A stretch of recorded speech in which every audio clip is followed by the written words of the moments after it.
Number 1. You should use a text editor that is made for Python. Now you can just write a code on a notepad, but it's much better for beginners to use an IDE. Now an IDE means Integrated Development Environment. The main purpose of IDE is that when you have a problem, it will point you to the right direction. And Notepad doesn't do that. The IDE that I use and is very popular is PyCharm. PyCharm is made for Python specifically. Number 2.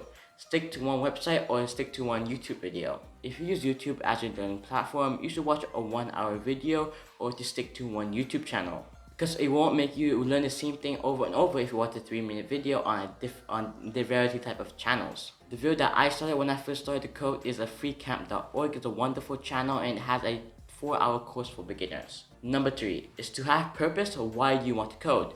For example, I want to code because I want to have a job, or I want to code because I'm bored of quarantine, or I'm bored because I want to automate something in my life.